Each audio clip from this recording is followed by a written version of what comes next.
This Torah class is brought to you by TorahAnytime.com.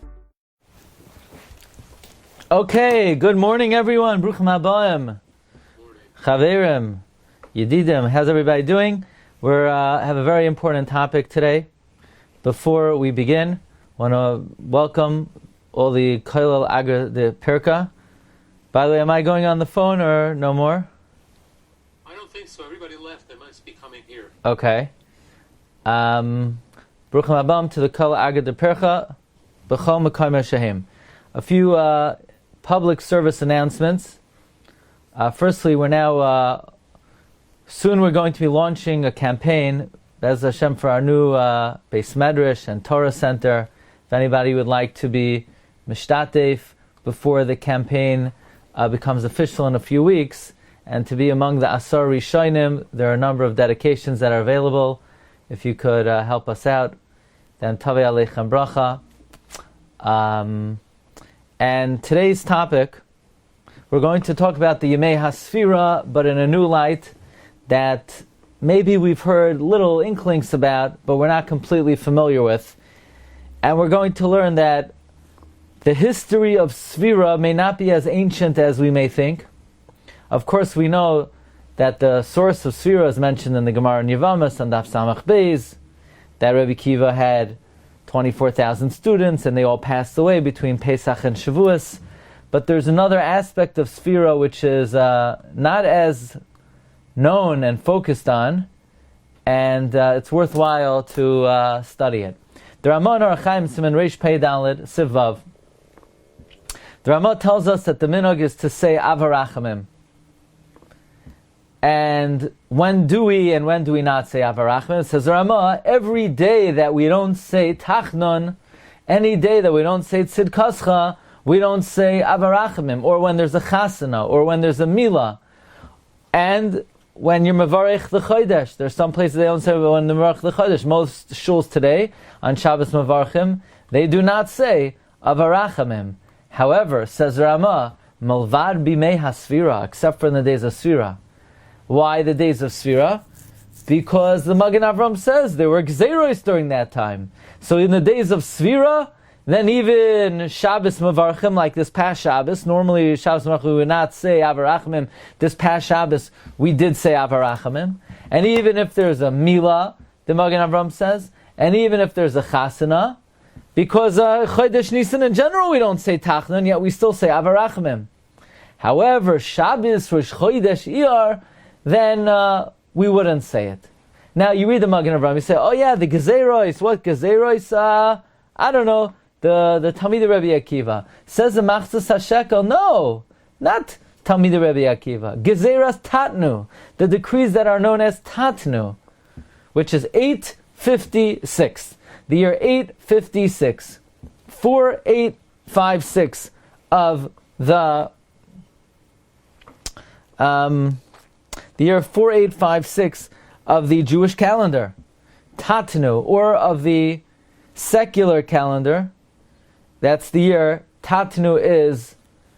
You add the year 1240, so Tatnu gets you to 10, and that's the year 1096. Xeris Tatnu is the year 1096, which of course was the year of the first Crusades. Now the Crusades were a time of terrible tragedy for the Jewish people. Thousands of Jews were massacred, and even more were forcibly baptized. And they took place over the course of 200 years, as we'll see. The Crusades didn't just take place in the year 1096. 1096 is when they began. That was the first crusade. The second crusade, as we'll see, was in the year 1146, 50 years later. And these decrees really massacred the Rhineland, their Germanic republics, Germany, France, and we're going to learn that the most eminent sage during that time was none other than Reb Shlomo Yitzchaki, Rashi himself, who composed kinnos, elegies for the times of the Crusades. And of course, in the Seder HaDoros, Rabbi Chil Halpern, he brings that the Notzrim, the Christians, went to liberate Jerusalem from the Turks and from the Muslim infidels and they went through the regions of Ashkenaz, and they killed the Jews of Spires, Asperia, and Worms, and Mainz, and Trevish. Trevish is Troyes. Now, I'm going to take a break for a brief commercial. You ready for this? This coming summer, for the first time, we're planning a trip to the communities of Tosfos, France. And we plan to go to Trevish, Troyes. When? Chav Tes Tammuz. What's Chav Tes Tammuz? The yard site of Rashi. So it's a very unique opportunity. They recently, I will call it, discovered, refurbished, located, made some type of monument and matzeva for Rashi. I don't think they know exactly where he's buried, but in the general vicinity. And we plan to go to Troyes for Rashi's yard site on Chav Tes Tammuz. While there, we're going to visit Metz. Metz, you have the Shagas Aryeh, and the Shvos Yaakov, and the Kikayin Diyaina, and others. We're going to visit in Paris. You have the kever of Rav David Sinsheim, who's the head of Napoleon Sanhedrin. You have in Ramarupt a matzeva for the Rashbam and Rabbeinu Tam. In Provence, in Poquier, you have the matzeva for none other than the Ravid. So if anybody wants to join, you could contact us. But the Crusades massacred these cities, Fez and Praga, and many other countries in Germany and in France. And these decrees and these massacres and these murders took place from Chodesh Iyar until Chodesh Av, and the number who were killed were more than 5,000. However, this number 5,000 is considered a mistake and an error, but those who were massacred were much, much more than that, aside from tens of thousands of forced conversions. The Crusades continued from the year Tuf Tuf Nun Vav.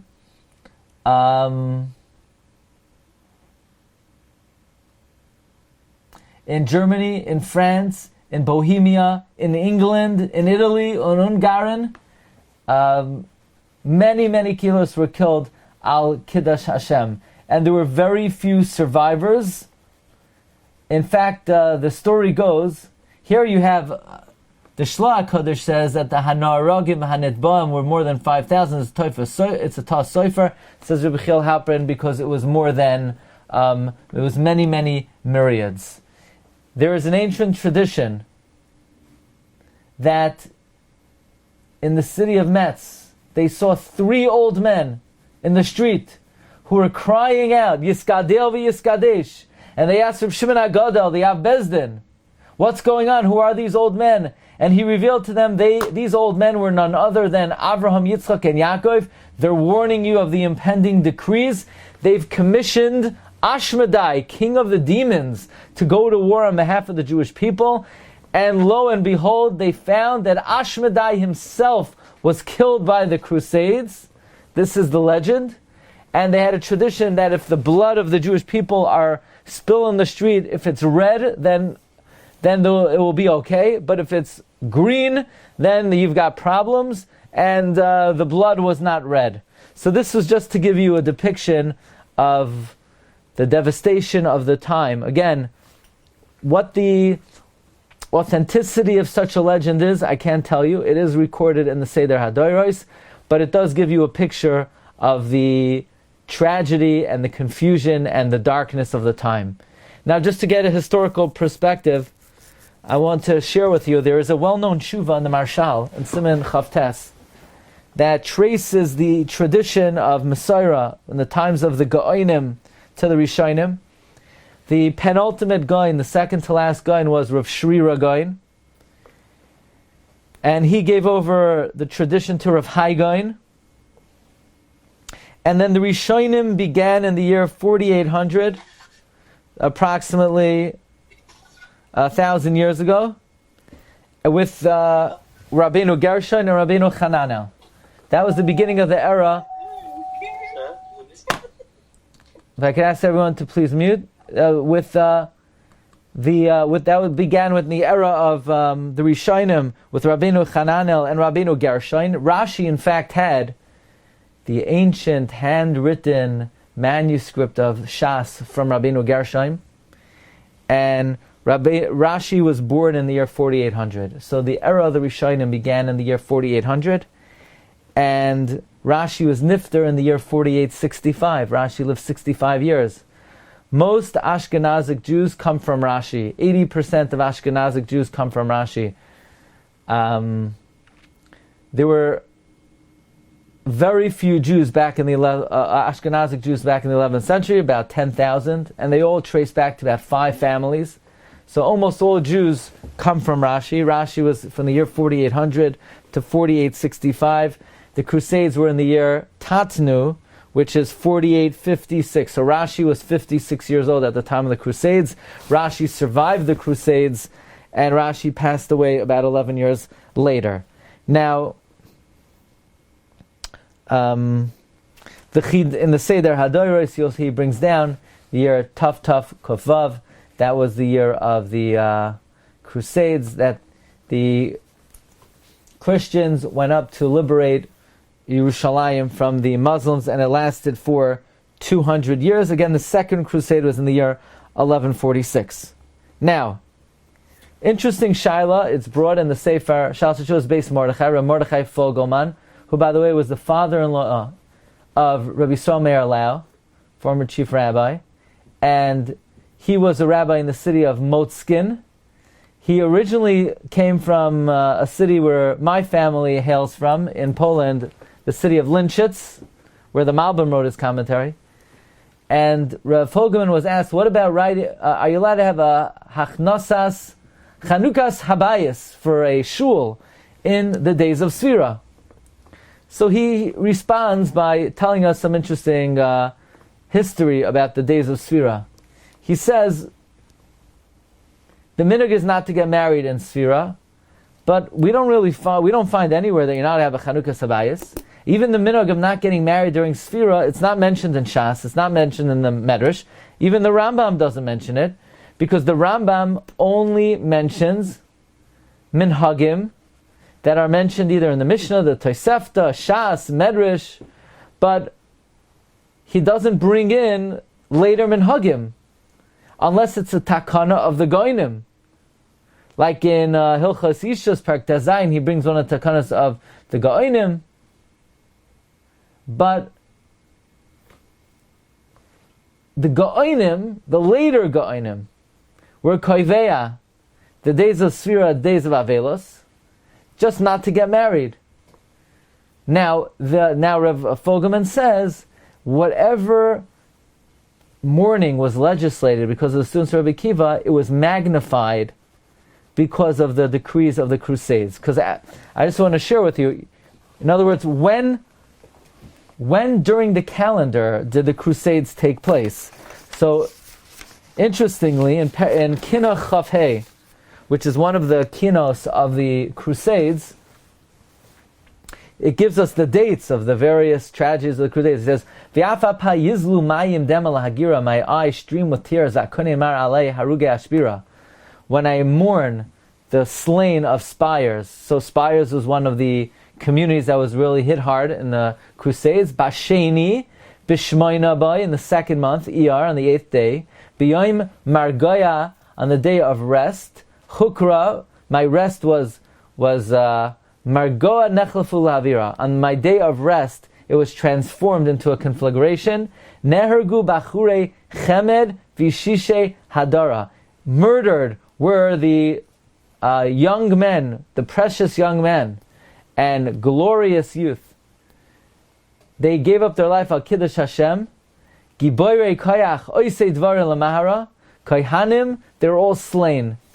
And then he says, V'amar Yegoini ve'etzbi yelel achbira. In great mourning, in great moaning and sadness, I raise a lament. Kihilois HaKodesh. Harigosam Hayoim Bezachra. The Kihila Varmaiza. Goinim. So spires were murdered on the 8th day of Iyar. Worms, Pamayim Kitchushem Yicham. They sanctified God's name twice. the 23rd day of Iyar, and Rosh Chodesh Sivan, V'Chodesh Hashlishi, B'Kriyas Halal L'Shoira. They were Mashlim Nafsham B'Ava Keshura. So far we have the 8th day of Iyar, the community of spires, the 23rd of Iyar, the community of worms, Rosh Chodesh Sivan, the community of worms, and then later on he moves on to the community of mains, and he says, V'Aladire Kahal Magensa Hadura, for the mighty ones of mains, Minasharim Kalu, Me'aroyos Lehzgabra, they gave up their life, Al Yichud Shem Hanoira, Al Shnei Mikdasha, Yisoidam Kahayom Urara, B'Chodesh Hashlishi, in the month of Sivan on the 3rd day, they added lament and mourning and pain. And then B'yoim Matan Das Sibarti Les Ashra. I thought I would be fortunate on the day of the giving of the Torah. And on the day the Torah was given, it was as if it was returned. It was as if the Torah returned back to heaven. Because the Crusades came into every community, they took the Sifrei Torah and they threw them into the fire. And this Kina gives us a very clear description how the tragedies of the Crusades transpired primarily during the months of Iyar and Sivan, during the days of Sefira. And that's the days of Sefira, their mourning has been magnified because of the Gezeros Tatnu. By the way, Rav Soloveitchik very innovatively identifies that there's another Kina that we say on Tisha B'Av, which was composed to commemorate the tragedy of the Crusades. And there it talks about how difficult Masechta Nedarim and Masechta Nazir is. Why are we lamenting the difficulty of Nedarim and Nazir?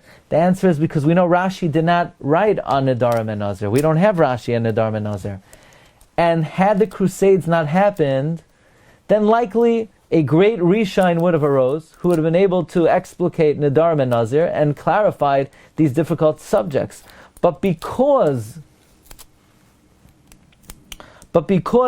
of the Crusades, do you know how many Rishonim and Balei HaTosfos were murdered in the Crusades?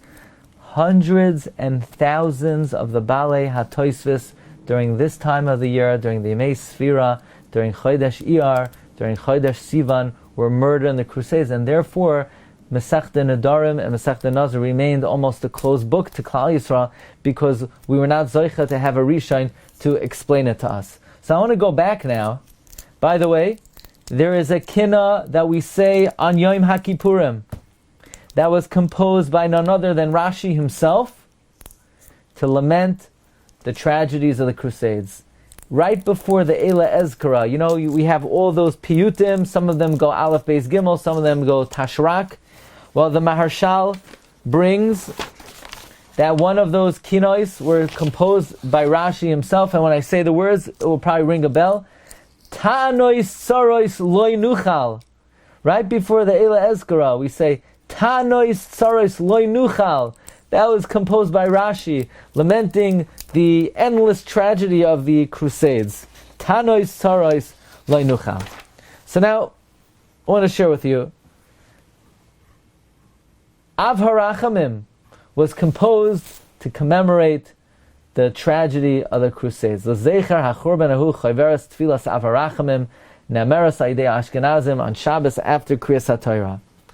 Now we understand why during the Yemei Sefira, even if it's on a day that we don't say Tachnon, or it's on a time that ordinarily we would not say Av HaRachamim, during Sefira we specifically say Av HaRachamim, and because it was composed for the tragedies of the Crusades that specifically happened during the times of Sefira.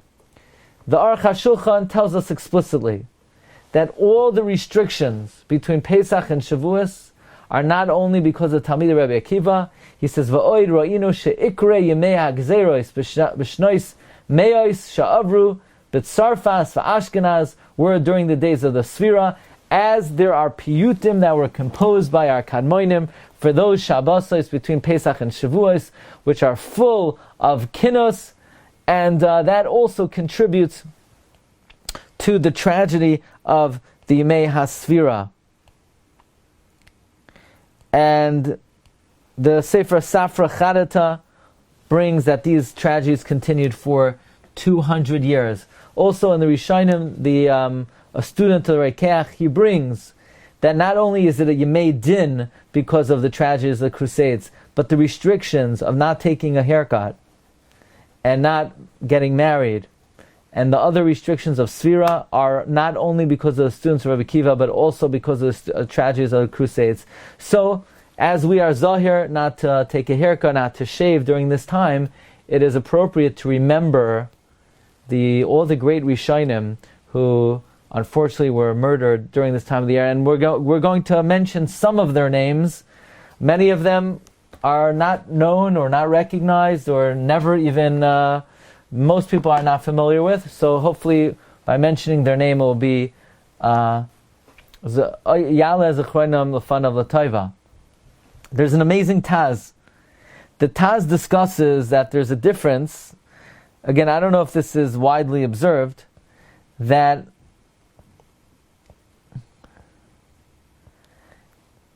there's a difference between getting married after Lag BaOmer and shaving after Lag BaOmer.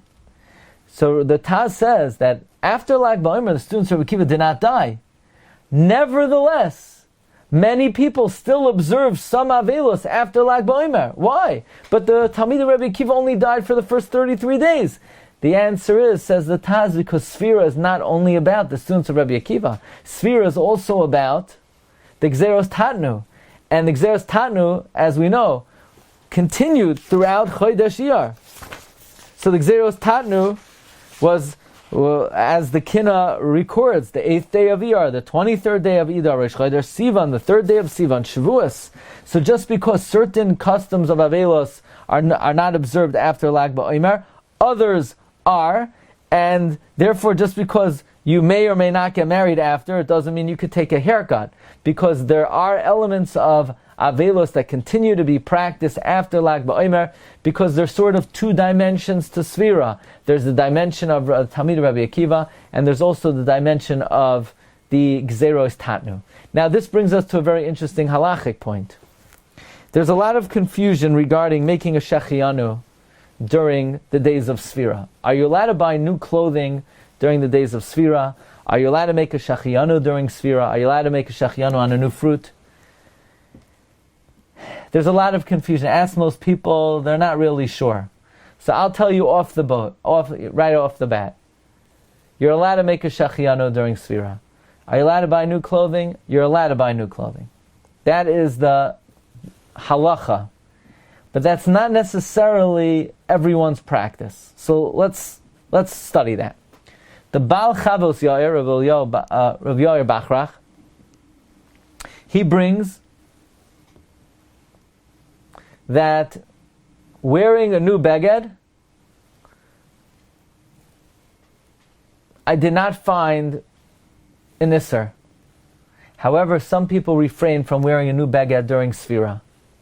Comes Rabbi Vadia Yosef, and he says, no, it's ridiculous. He says that which the Velt says that you don't buy new clothing during Sefira, it's sichas nashim. It's vaibisha chatter. It's just nonsense. You could read it in one of these, magazines that people waste their time with on Shabbos. There's no basis to it. It's just, vaibisha maisalach. That's the opinion of Rabbi Vadia, and we'll see the Mishnah Berurah as well says that there's no reason, no basis not to make a shechianu and not to wear new clothing. But what's interesting is there any basis at all? The Leket Yoisher, who's a student of one of the great Rishonim, the Trumas Hadashan, Rabbi Saul Isserlin, he brings that you're in Ostreich, they allowed you to buy a new item of clothing on Lag BaOmer in order to wear it for Yom Tov. And once you buy it, then you could fix it even after Lag BaOmer, but not any other time in Sefira.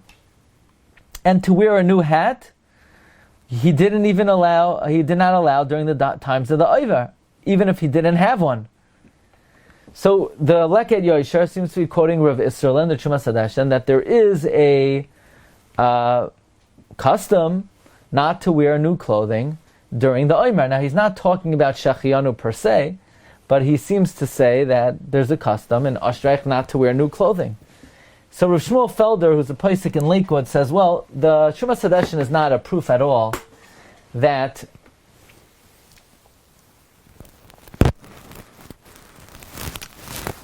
it's a legitimate custom not to buy new clothing during the times of the HaOmer, because the Trumas Hadeshin was unusually machmir when it came to the HaOmer, because the Trumas Hadeshin is recorded not to allow one to cut one's nails in Sefiras HaOmer.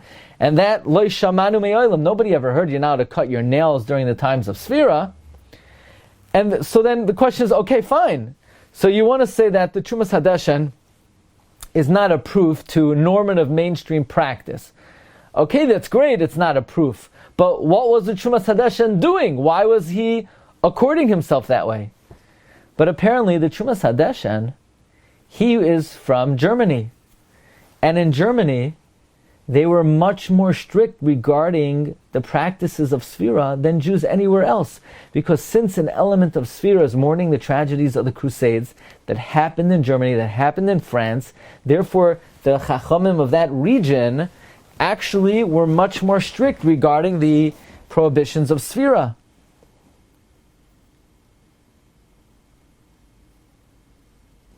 And if you look in the Yosef Oimetz, he also brings the stringencies of the observances of the Yemei HaSfira. So the question is, what about regarding making a shachianu? So the Maimer Mordechai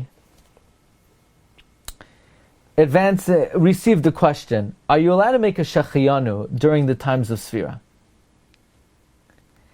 And he says that Miyom Amdi Al Dati, from the time that his seichel kicked in, I never was concerned with any issue not to make a shachianu in Sefira. I didn't find in any Rishon or Achroin not to make a shachianu in Sefira. Definitely, this is an example of a custom that sort of was incorrectly extrapolated, because Marv Rabbi said, let's talk about the 3 weeks. Are you allowed to make a shachianu during the 3 weeks? The Shulchan Aruch actually does not say you're not allowed to make a shachianu during the 3 weeks. He says it's toiv, it's good to refrain from making a shachianu during the 3 weeks. That seems to indicate it's not usser, but we only find in the Shulchan Aruch that it's good not to make a shachianu during the 3 weeks. We don't find such a thing by Sefira. On the other hand, says the Maimer Mordechai, maybe you'll make the following a fortiori argument, the following Kal V'chomer. If during the 3 weeks, where technically, according to the letter of the law, you're allowed to get married. According to Shulchan Aruch, you're allowed to get married until Shavuot Shechal B'Tisha B'Av, and you're allowed to take a haircut and shave until Shavuot Shechal B'Tisha B'Av. Yet, you're now to make a shachianu. So during the days of Sefira, where we don't get married and we don't take haircuts, certainly you shouldn't make a shachianu. And the Maimer Mordechai says, well, nobody makes that argument, and that's not brought in any poskim. And we should presume that the 3 weeks is more machmir because it's commemorating Chorban Beis HaMikdash. And therefore, says the Maimer Mordechai, it is absolutely permitted to make a shachianu during the Yemei Sefira. Now, what does that mean? Does that mean if you happen to get a new fruit, you make a shachianu, or if you happen to have a new suit, you make a shachianu, but you shouldn't go out of your way to buy the new suit or get the new fruit to make a shachianu? So the Mishnah Berurah quotes this Maimer Mordechai, and he says, you should not increase your simcha during the days of Sefira. He says, if something comes up that you have to make a shachianu, then go for it. Make the shachianu. So, in the Sefer Bein Pesach LeShavuos, he wants to be medayek that now the Maimer Mordechai didn't say you're allowed to make a shachianu if it comes your way. He said you're allowed to make a shachianu, which almost seems like you're allowed to go out of your way to make a shachianu. But the fact that the Mishnah Berurah says you can make a shachianu if it comes your way, that indicates only if it comes your way, but don't go out of your way to look to make a shachianu during the days of Sefira.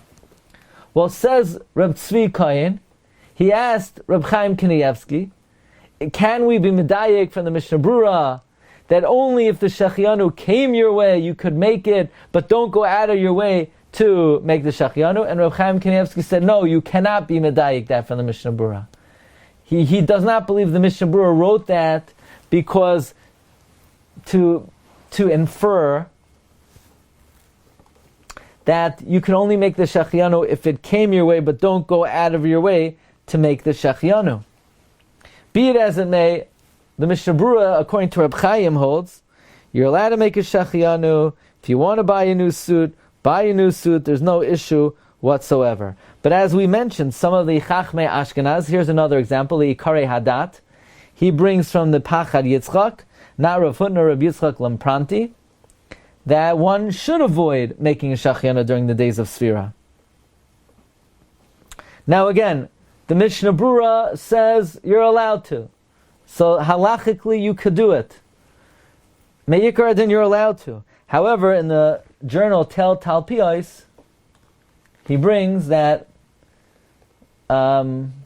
if someone has a custom not to make a Shechianu, then they should continue that custom, because it does have some basis. And it's based on the fact that the Chachmei Ashkenaz were particularly stringent regarding the practice of making a Shechianu during the days of Sfira. So although that has not been accepted by normative mainstream halacha, if your particular kehila or family has that custom, then it's something that is legitimate. Now, not every family custom is legitimate, and not every minhag is required to be observed. It has to be a real minhag. Real minhag means it's based on a shita of the Rishonim. But this is considered something that has a basis, namely, it's rooted in the severity of this time of the year, of the unfortunate saga of the Chachmei Ashkenaz. And the Sefer Shas Tshuvas Gargar and B'Reish HaOmer, he brings that those who are lenient during the days of Sfira, they say, well, only during the 3 weeks where it's Churban Beis HaMikdash are we so machmir. However, there's an idea that the murder of the tzaddikim, of the Rishonim, during this time of the year, we have a principle, Shkula Misas Tzaddikim Kechurban Beis Elokeinu, and therefore there is some basis for this custom. Ad Kedei Kach, that the holy Chasam Sofer brings, Shal Sechuvas Chasam Sofer, Chelek Arachaim Siman Kuf Nun Tes, that in Germany, the Shabbos before Shavuos is Eivel Gadol HaYehudim. The Shabbos before Shavuos in Germany is treated like Shabbos Chazayin, the Shabbos before Tisha B'Av, because that is Shabbos designated for the terrible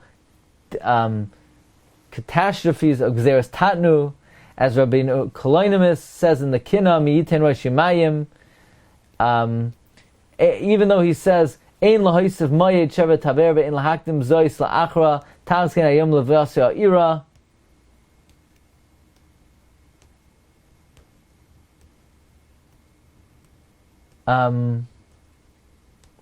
But we see how difficult they treated this tragedy, that it was commemorated on the Shabbos before Shavuos. So just to give you a little flavor, we mentioned that during this time of the year, hundreds, if not thousands, of the Balei HaTosfos were massacred.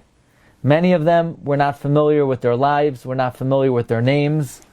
But I just want to share with you from the Sefer Oitzar Hagadolam the names and some information about some of these Rishonim who were massacred this time of the year. We have Reb Baruch ben Yitzchak of Mainz, the Chacham, the Chassid. Him and his son-in-law, Reb Yehuda, were killed in the year 1096, Tatnu. And he actually, Baruch HaKodesh, he warned the people of the impending Gezerah, and that was Reb Baruch ben Yitzchak of Magensa and his son-in-law, Reb Yehuda. Then you have Reb David ben Reb Meshulam of Spira. He was from the original Chachmei Ashkenaz in the year 1090 till 1096. He is a brother of Rab Kalonimus Bar Meshulam and Rab Yekusiel. And he's mentioned, we have slichos from him regarding the terrible tragedies. Then we have a great Rishon, Rabbeinu Yehuda Halevi. This is a Rishon that's actually amazingly quoted by Rashi in Yirmiyah, Perek Lamed Aleph Pasuk Chav Beis, where Rashi quotes Rabbi Yehuda Hadarshan.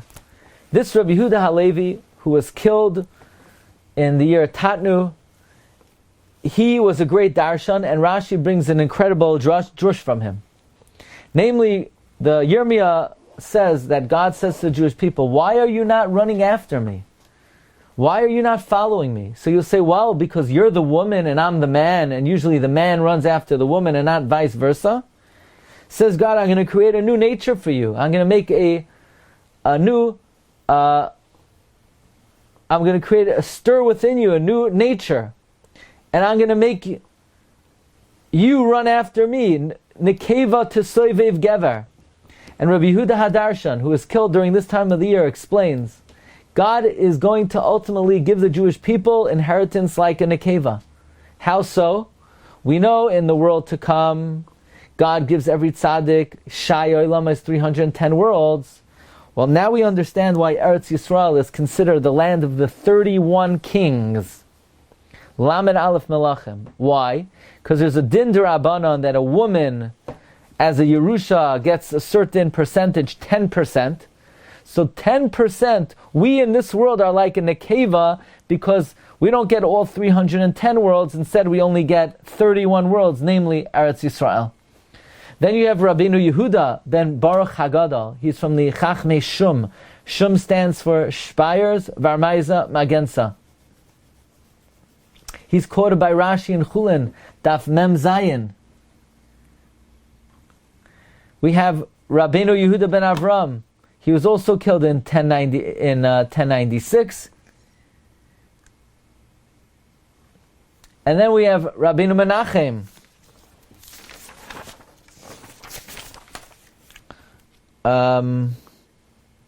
Rabbeinu Menachem was killed in Tatnu.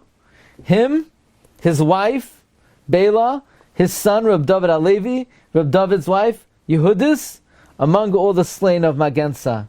And Rashi wrote a number of Svarim of Halacha as well, the Sefer Pardes, the Sefer Oira, and he quotes the Psakim of Rabbeinu Menachem. Then you have Rabbeinu Meshulam.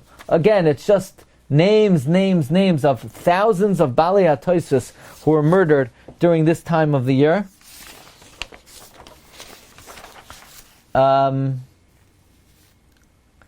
Interestingly, this Rabbeinu Meshulam tells us about the psak of his Rebbe, Rabbi Lezer Hagadol. Rabbi Lezer Hagadol is quoted by the Rosh in Psachim regarding whether one's clothing were cleaned with the fat of wheat, the juice of wheat on Pesach.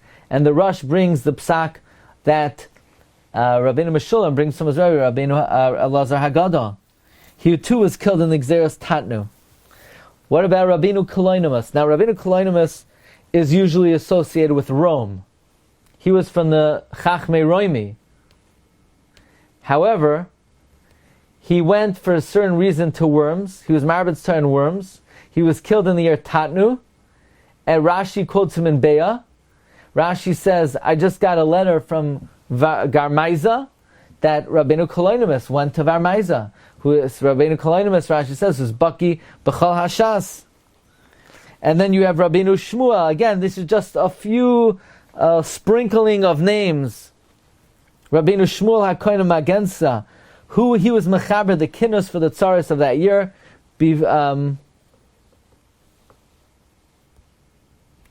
before they occurred. Marv Rabbi said there's an entire sefer written by one of the Rishonim, the Ra'avan, Rabbi Elazar Bar Nasan, called Kuntrus Gezeros Tatnu. Now, one very painful halachic issue that came up during those times, and it came up again in the years 1492. And interestingly, the Rabbanim always took a different viewpoint than the people. Namely, there were tens of thousands of forced conversions. And the question is, how do we deal with these Jews who accepted baptism instead of being killed? They didn't give up their life al Kiddush Hashem. Is their wine yayin nesach? Are you allowed to marry into them? And the people, those who were willing to give up their life al Kiddush Hashem, always had a bad view and an unaccepting view of their brethren counterparts who feigned and pretended to be Christians, because they said, look, we were Meiser Nefesh, we were willing to give up our life, and now you want to just join us again when the times are good, and you want to marry our daughters, and you want to handle our wine. And the people never wanted to accept them back, not after the Crusades and not after the Spanish Inquisition. And Rashi took a very sympathetic view to these Jews. Rashi said, look, nobody could judge people in that kind of situation. What would you have done if you were in that situation? But if we see they only did it out of compulsion of the sword, but libam lashamayim, and as soon as the marauders went on to the next town, they quickly embraced Judaism, so they demonstrated their loyalty, and Rashi, in fact, paskin, then they need to be accepted. Their wine is not yayin nesach, you're allowed to marry into them, and you can give them aliyos. Legend has it that the vicious crusader Gottfried, who was an old friend of Rashi and appreciated Rashi's wisdom, summoned Rashi. He wanted to get Rashi's prognostication regarding whether he would be successful in liberating Palestine from the Turks. And Rashi refused to come. So Gottfried decided to go to Rashi. And he calls out, is Rashi here? Is Rashi here? And nobody answered. And he went to the Beis Medrash and nobody was there. Is Rashi here? So this man comes out. He pretended to be like the student of Rashi. Is Rashi here? And basically say, we can't say. So, let him know that if he decides to come out, he won't be harmed. So then Rashi revealed himself, it's me.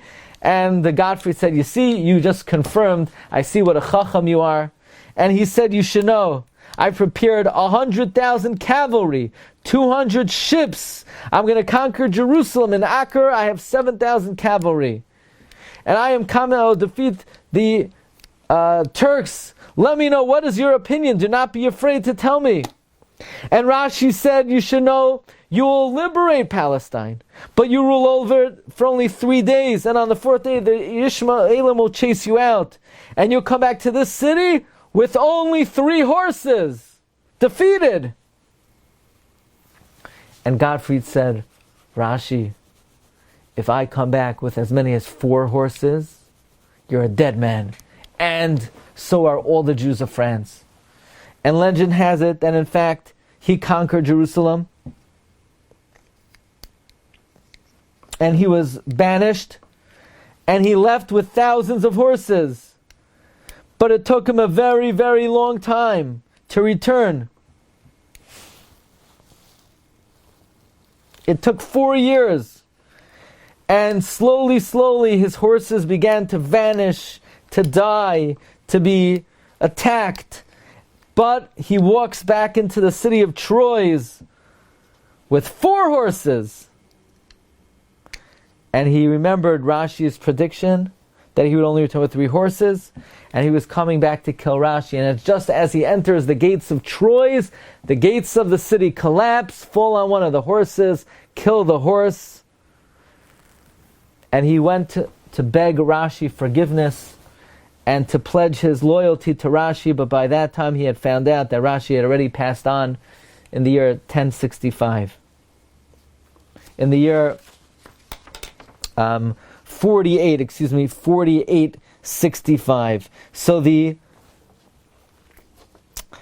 crusade took place in the year Tatnu 4856, and Rashi passed away 9 years later, 4865. That means Rashi passed away 9 years after the Crusades of 1096. Rashi passed away in the year 1105.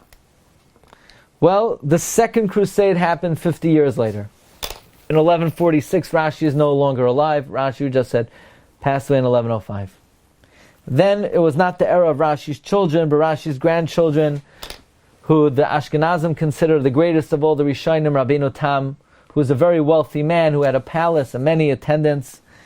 And the Christians broke in, and they took his Sefer Torah, and they tore his Sefer Torah, and they brought him out to the field, and they wanted to kill him, and they slashed him 5 times. They said, You slashed our God, you Jews, 5 times. And they're about to take his life, and all of a sudden an officer appeared, and he said, Why are you killing this rotten sage? Give him to me and we'll convert him. And by the way, this took place on the 2nd day of Shavuos. And in the meantime, Rabbeinu Tam was saved. But again, Marav Rabbi said this took place this time of the year. This was a tragedy that continued for many, many, many years. And it's unbelievable how all the Balei HaTosfos, we think they lived in an era of maybe peace and tranquility. Far from it. They lived in an era where Chayav Tluya Mineged, where their lives were in peril every single moment. And the Munkacher brings down that he has a tradition from his Zayda, the Bnei Yissaschar, that he has a tradition that the Balei HaTosfos, that the majority of the Balei HaTosfos were killed al Kiddush Hashem. They were in jail, they were incarcerated, knowing that in the morrow they would be murdered, it would be their last day, and that evening they did not succumb, they continued their avodah, and the night before they continued to write Tosfos on Shas, the night before they were massacred. Unbelievable, ayam v'naira. So I end off with a kinna composed by none other than Rabbeinu Shlomo Yitzchaki, Rashi HaKadosh, quoted in the Sefer Encyclopedia, the Talmudis of the Gedolei Yisrael. It's also brought in Rabbi Zechariah Fendel's book, Masters of the Masar, page 240, where Rashi addresses the Torah itself. Rashi says, Torah hatamima, O wholesome Torah, al payim keduma, that preceded the world 2,000 years. Chalina pnei kel Torah, please beseech the Rebbeinu Shalom, ba'ad yoima tama, for the wholesome dove. Bakshi elboin chasidecha, seek out the insult of your pious ones, ushvichas dam limudecha, and the spilling of blood of those who learn you, Torah. Miyad b'nei zenunim achrise talmidecha, from the wanton ones who cut off your students, asher kor yuriasecha, that have torn your curtains, your seams, v'ramsu oisiyasech, and trampled your letters, v'shetzav ketzav echrivu mishkan oisayach. Shali me'es hanoyo lahasil machatz u'meisera. Please ask the Almighty to eliminate the crushing blows. Mi bein machisav yekabetz am mi pizra. This is the kinna of Rashi, coming from the vantage point of the Torah, beseeching the Torah to plead with HaKadosh Baruch Hu to put an end to the terrible suffering. And it's so remarkable when you think about it, of the great achievement of the development of the Torah that occurred during this era, an era where their lives were on the line, their lives were in peril, and nevertheless they clung to the Torah HaKdosha, belev uvenefesh. So this time of the year, the time of Sefira, it's harder to relate to the students of Rabbi Akiva. You know, do we know what a Tana is? Do we know what students of Rabbi Akiva are? Well, we don't know what Rishonim are, but they're a little bit closer to our time. And an important aspect of the Avelos of Sefira is the tragedies of the Crusades, which are commemorated in the recitation of Av HaRachamim, which we emphasize during this time of the year, that even if it would be a time that ordinarily we would not say Tachnon, the Av HaRachamim we still continue to say, and we daven, Harninu, Goyim Amoy, Kidav, Dam Avadav, Yikaim, V'yashiv, Nakam, Letzarav, V'chiper, Admasei Amoy. May HaKadosh Baruch Hu avenge the blood of all these great tzaddikim, and we should see the redemption of Klal Yisrael and the elevation of the status of Klal Yisrael and Kavod Shamayim Aminu, amen. Thank you everybody for listening. Have a wonderful day. Bracha v'hatzlacha. Baruch Tiyah. Call to everyone. What was the source that women get 10%? You've just experienced another Torah class brought to you by TorahAnytime.com.